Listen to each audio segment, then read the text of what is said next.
Surprise, surprise. Tom Allen actually names Tayven Jackson the starting quarterback during his press conference on Monday. What does that mean for the Hoosiers? What does it mean for Tayven Jackson, especially heading into a big week against Louisville? You are Locked On Hoosiers, your daily podcast on the Indiana Hoosiers. Part of the Locked On Podcast Network, your team every day.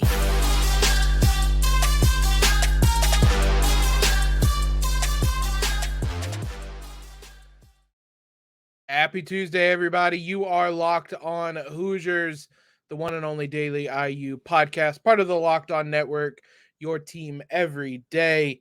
Appreciate you guys tuning in, making us your first listen, wherever that may be from. I'm your host, as always, Jacob. Today's episode is sponsored by Game Time. Download the Game Time app, create an account, and use code LOCKEDONCollege for $20 off your first purchase.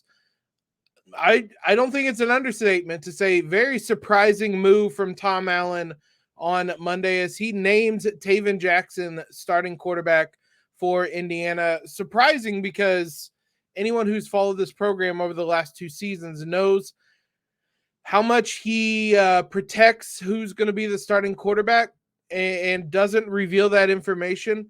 You saw it heading into week one this season when we learned, hey, he actually didn't pick a quarterback. There's two quarterbacks. You saw it last season between Jack Tuttle and Connor Bazelak that he doesn't leak anything. He tries to keep that sort of an advantage, that sort of an edge over an opponent. But I think there's some reasons why he did it this week. We'll talk about that in a minute. We've spent the last couple of episodes talking about why Tayven should be quarterback one. If you want to listen to that and kind of hear that rationale, you can go listen to our show right after the game on Friday or on Monday's episode.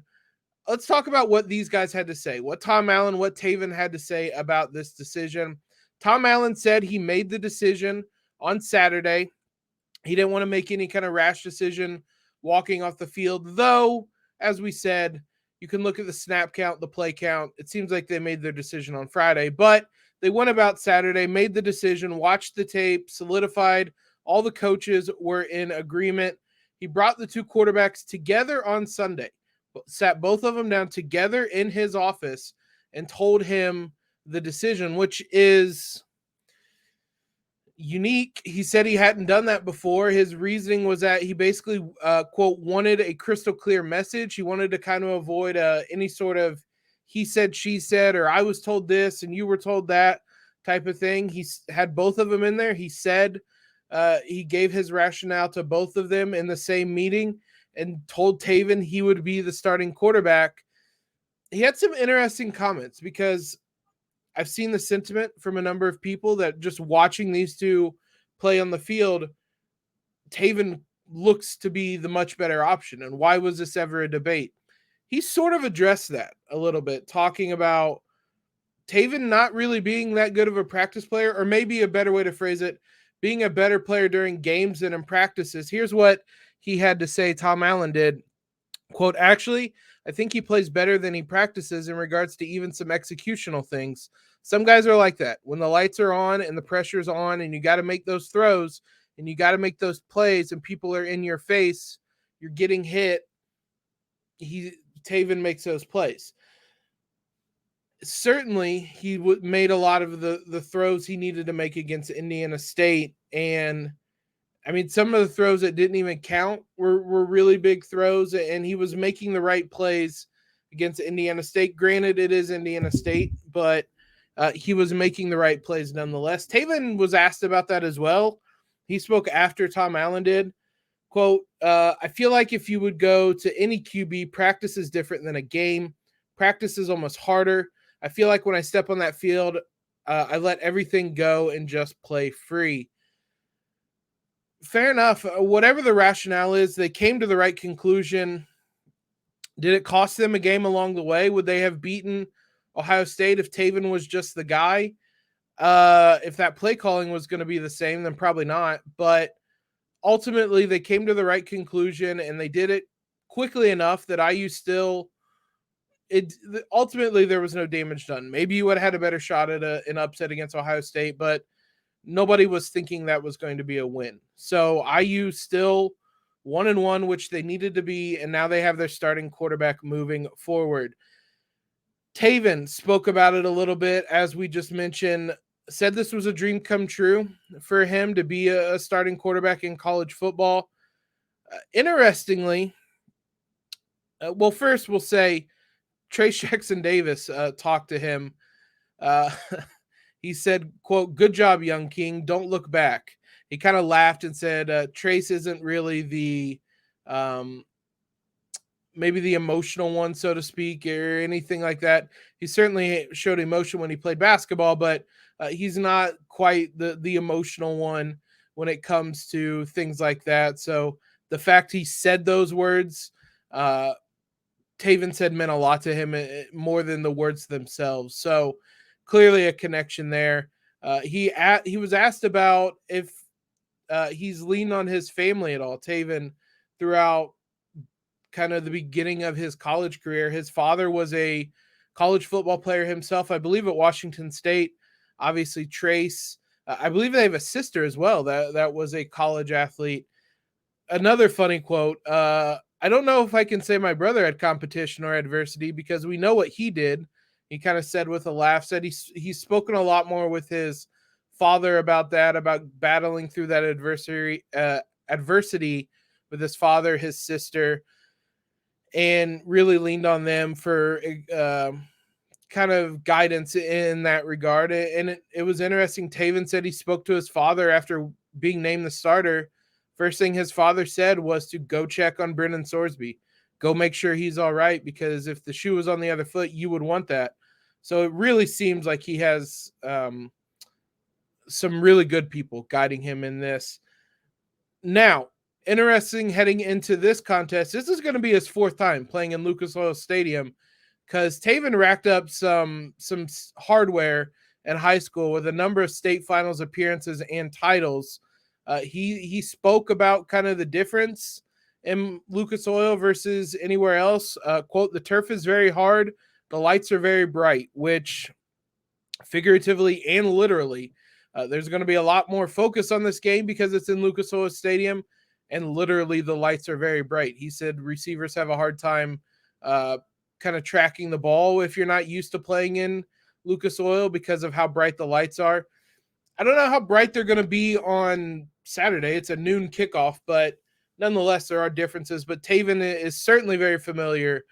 However much that matters, it's not like it's a baseball field in professional or in the MLB where different stadiums play differently. I mean, ultimately, it's a pretty uniform field that you play on in football, and it's just a matter of playing on turf versus playing on actual grass. But all in all, I'm surprised, pleasantly surprised, that the Hoosiers have named a starting quarterback. I thought there was a good chance he was going to play coy until Saturday and wait until the game started for us to figure out that Tayven is the guy. Now, I think it is actually a very smart decision to name Tayven the starting quarterback, and I want to tell you why here in just a moment. First, let's talk about today's sponsor, Game Time. If you guys are going to the game on Sunday, I just checked before we went live, or before I went live recording. There are plenty of tickets available on the Game Time app for Sunday's game against Louisville in Lucas Oil Stadium. And the best part on that Game Time app, as I say time and time again, especially in a place like Lucas Oil, you're going to see your seats from inside the app. You can see what you're going to see, what the view is going to be, things like that from the app, which is hands down the best feature. Game Time is the place to get last-minute ticket deals. Forget planning months in advance. Game Time has deals on tickets right up to the day of the event. If you're a procrastinator like me, you can wait all the way up till Saturday and get the best deals on those tickets. Exclusive flash deals for football, basketball, baseball, concerts, comedy, theater, and more. Game Time guarantee means you'll always have the best price. If you find tickets in the same section and row for less, Game Time will credit you 110% of the difference. Snag the tickets without the stress with Game Time. Download the Game Time app, create an account, use code LOCKEDONCollege for $20 off your first purchase. Terms apply. Again, create an account and redeem code LOCKEDONCollege for $20 off. Download Game Time today. Last minute tickets, lowest price guaranteed. Big thanks to you guys as always for making us your first listen, and I hope you guys are tuning in on Fridays to Locked On College Football Kickoff Live. You've heard us talk about it all the past couple weeks. Fridays, 11 a.m. to 1 p.m. Eastern. Every Locked On College YouTube channel will have College Football Kickoff Live. They'll cover the playoffs. They'll cover rivalry games. They'll give you the in-depth analysis only Locked On can.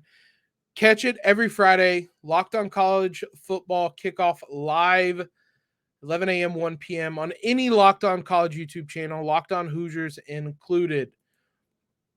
I think it's in this situation, there are some pros and cons to not naming and naming a quarterback. I thought it was really silly the last couple years to not name one heading into week one, but given there was some validity to it. Ultimately, I thought it made more sense to name a quarterback versus not. The same kind of goes here, and especially in season, and especially when multiple guys have played, you can kind of get a little bit of an edge maybe if there's tape on both guys and say we're not going to name a starter yet, and then Louisville has to spend at least some time this week preparing for Brendan Sorsby and what he may do differently than Tayven Jackson.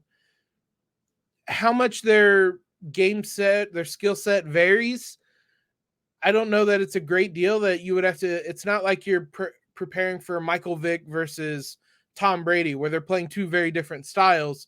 Tayven and Brendan are, largely speaking, similar quarterbacks. One of them might be a little bit better running. One of them might be a little bit better passing, but there's not a huge gap between them.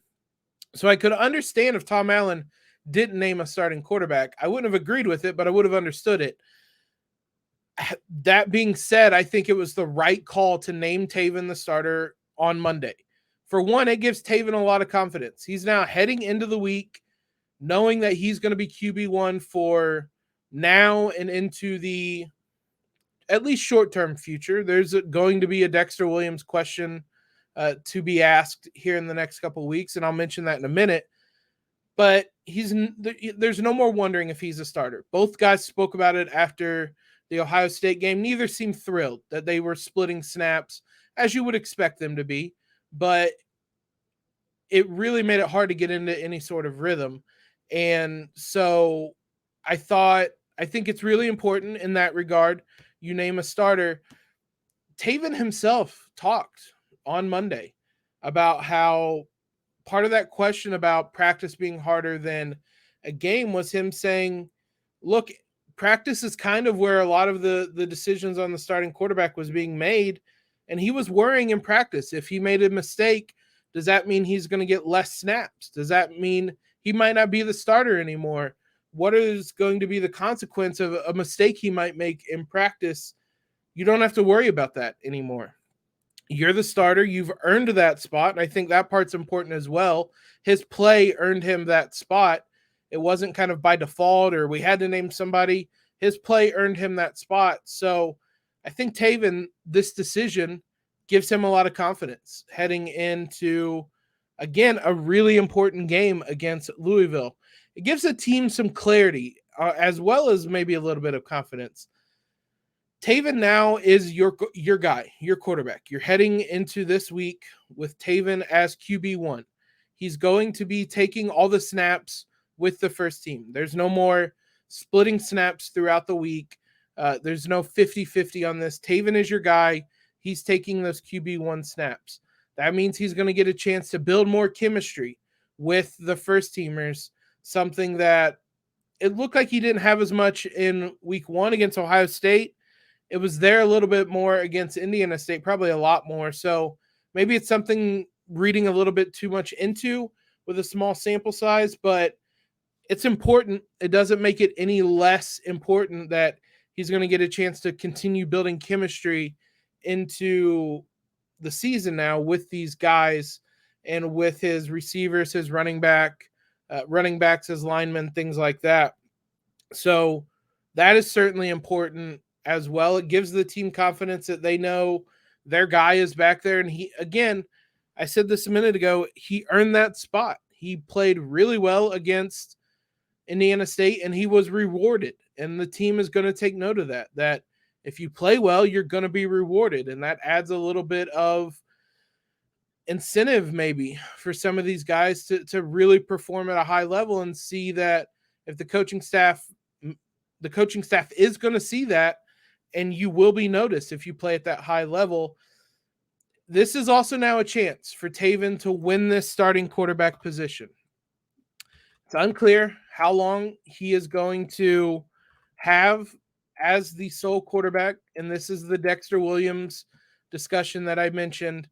We don't know when Dexter Williams is going to be back. Right now, I would say Tayven is definitely getting games against Louisville and Akron, and then potentially probably a game against Maryland, to 3 games to kind of put his stamp on this and make the argument that he needs to be the guy over Dexter Williams.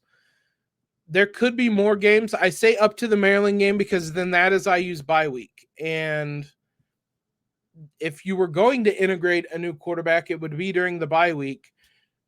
A lot of this just simply depends on it when Dexter Williams can physically ramp things up and is physically cleared. So I don't know. Maybe Tayven gets the Michigan game as well. Maybe the Rutgers game. I think the longer he has, how do I word this? The longer he has is obviously better, but there's a lot of winnable games there. Louisville, Akron, winnable games. Maryland, we mentioned a tough game, especially at College Park. That's going to be a tough one. Michigan, even more so, obviously. But then that Rutgers game at home is going to be a very winnable game. So if Tayven can get, I'm counting Indiana State as a win for him. If he can get, 2, 3, even maybe 4 wins under his belt, it's going to be really hard to bench him for Dexter Williams, even if Dexter Williams was your guy last season. If Tayven can rattle off a number of wins here and really put his mark on this position, can you realistically take him out and put in Dexter Williams, who's coming off a major, major injury? Even if he's recovering ahead of schedule, that's a major, major injury, and you're trying to reintegrate someone in the middle of the season. So this is a chance now. Tayven kind of passed the first test, passed the first test, beat out Brendan Sorsby, and now he has some runway to make his imprint, to make his stamp, to make his case that he needs to be the guy. No, the guy until Dexter returns, just outright the guy. So a very interesting, very important time for Tayven and the Hoosiers over the next month or so as their schedule really picks up heading into Big Ten play. There's 2 names Tom Allen mentioned on Monday that I want to talk about as well. Former high school teammates that had big games on Friday against Indiana State. We'll discuss them here in just a moment. Let's talk about FanDuel. Get ready for the NFL season with incredible offers from FanDuel, America's #1 sportsbook. Right now, new customers can bet $5 and get $200 in bonus bets guaranteed. Plus, all new customers who bet $5 will get $100 off NFL Sunday Ticket from YouTube and YouTube TV. The Hoosiers line is staying the same. They are 10.5-point underdogs, 53.5 over under on this one. Man, I said it before. Louisville's good, but this IU team feels like it could be impressive. 10.5 points is a lot. I would take the Hoosiers plus 10.5 right now. But the best part is you don't even have to risk it, because if you bet that money on the Hoosiers, you're going to get bonus bets back anyway with FanDuel. So visit FanDuel.com/lockedon. Kick off the NFL season with an offer you won't want to miss. FanDuel, the official partner of the NFL. Tom Allen spoke again about this takeaway belt, not turnover belt, takeaway belt. He corrected a reporter on that. He loves the word takeaway versus turnover, sure at some point he's explained that, but takeaway belt is what this is called. He said it was something Noah Pierre came up to him during the summer and said that he kind of spearheaded that. I don't know what his exact words were, but it was Noah that went to Declan McMahon to talk to him with his WWE connection. If you guys didn't hear that story last week, Declan McMahon is the grandson of Vince McMahon of WWE, the son of Shane McMahon of WWE. So he had a connection there, and that is a legitimate belt. Tom Allen said that is a legitimate belt. It has some weight to it. So the Hoosiers have a legitimate WWE takeaway belt with some IU markings on it, IU logo and whatnot. So cool story on that one. I just love that it's actually a belt. They used the Declan McMahon, Shane McMahon, Vince McMahon connection to make sure that was legitimate. It's not some knockoff from Walmart. Omar Cooper and Donaven McCulley, two guys we haven't talked about a ton. We mentioned them on the live show after the game. Obviously, Cooper specifically had a really big game for the Hoosiers against Indiana State. And at the same time, Donaven McCulley kind of went under the radar a little bit because of how good of a game Omar Cooper had. But he, too, also had a strong performance for the Hoosiers. Tom Allen spoke about both of them. Pretty lengthy quote that I want to share with you, and we'll kind of talk about a couple different things from it. But here's what he had to say. Quote, "Everybody loves to catch the ball, get yards, and score touchdowns. I look for what they do when they're not. They're unselfish guys. Yeah, they want the ball. When you think about last week, Omar didn't have much production, and then boom, over 100 yards and a bunch of catches. I made a big deal about that. He stayed the course. I'm sure he wanted to catch more balls last week, but at the same time, every week is a little different. Same with Donaven. Donaven is a gifted player and once again continues to elevate his play at receiver, and that's got to continue to grow. Expected even more this week. Continue to become a complete player. Both of these guys, they love to compete. They love to play the game. They're really talented guys that I just love having with us. Not surprised that they're doing well. Expected them to, and want to continue to see them grow and develop within our system. Just keep bringing it every single week. With Cooper, this was a nice performance to see for someone that came in with a fair amount of hype, buzz, anticipation when he committed. Indiana got his commitment and kind of had to hang on to it at the buzzer when on the national signing day and whatnot, and didn't play a lot last year as a true freshman. Didn't play a lot in week one against Ohio State. It's hard to really know how much the wide receivers really factored into that game and snaps they got. He factored into the game on Friday. He came in when Cam Camper, EJ Williams both went down with injuries. There's no update from them on injuries, and here's how things are going to work. With IU having to release an injury report 2 hours before the game now, all college teams will have to. Tom Allen has basically said outright, I'm not talking about injuries. You'll see it on the injury report 2 hours before the game. So we're not going to get any sort of update on Camper or Williams until Saturday, almost certainly. But Omar Cooper stepped in when those two guys went down and really, really played well. 7 catches and 101 yards. Easily his best game, which isn't saying a lot because he's played a lot of games. But he could really be an option for this team moving forward, even when guys are healthy. It gives IU even more depth, another guy that can be a legitimate option on this team and play legitimate snaps. He's injury insurance because clearly, to some degree, Indiana needs that, as you can see. But overall, he's just a talented player that Indiana is going to have to get on the field more, as seen in that Indiana State game. Again, as we said, it's Indiana State. There's a caveat there, but it was a big game nonetheless. And to that same point, Donaven McCulley made an impact in this one. 4 catches, 58 yards, was targeted 7 times. it was a little bit of what he didn't do as well. If you guys remember, it was highlighted early on in the game that there was a play where blocking downfield, it might have been on a Jalen Lucas maybe reception, where a lot of guys would have had a big block coming back and blindsiding someone, and that would have been a penalty and personal foul and just a really negated a big play. And instead, he played it very smartly. He basically just cut the guy off so that he didn't have the angle anymore, didn't blow him up, didn't get that penalty, and tacked on some more yards to Jalen Lucas's, I think it was him, Jalen Lucas's big play instead of taking yards away with a penalty. Those are the types of things I think Tom Allen's talking about when he's saying outside of them making catches and things like that, they're making plays for Indiana as well. But even then, McCulley, I think this is his best game as a receiver. 4 catches, 58 yards. I know that doesn't seem like a ton, but it's baby steps. It's steps in the right direction. It came against Indiana State, but that still means it's a step in the right direction, and he's improving. Hopefully it continues an upward trajectory throughout the season, and he's able to have bigger games against the Louisvilles, the Marylands, the Rutgers, because he's a supremely talented, gifted player.